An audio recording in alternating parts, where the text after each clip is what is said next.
19:7 Ve'im he'achol ye'achel bayom hashelishi pigul hu lo yeratzeh.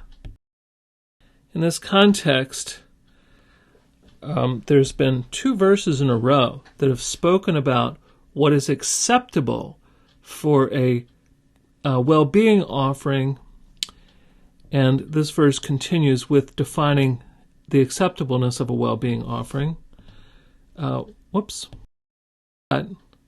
If it is surely eaten, that is the sacrifice, on the third day, it is foul or ritually foul.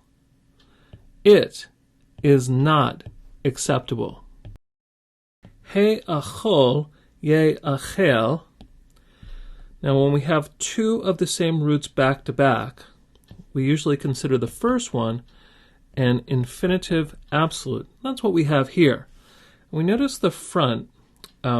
So if we're thinking about a nifal, the front probably, if we could take it apart, which we can, would be a hin. And so here the he shows up, but notice the hirik is lengthened to a tsere because the aleph won't accept the nun.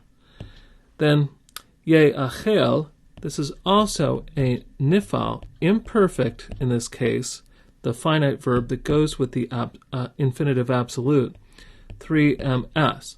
So here again we have the prefix pronoun, but the lengthening of the vowel from a hirik to a tsere because the guttural won't accept a dagesh. So, you shall surely eat it. Yeratzeh, resh, tzadeh, he. All the root letters of this verb are showing to be acceptable or pleasing or the like. Then we see the tsere under the prefix pronoun. This clues us in that we're looking at a nifal, which cannot assimilate into the resh. So we have the lengthening of the vowel to a tsere. Nifal, imperfect, 3ms. It will be acceptable, and there's the negative. It will not be acceptable. So here we have pigul. It will be foul. It will be ritually impure.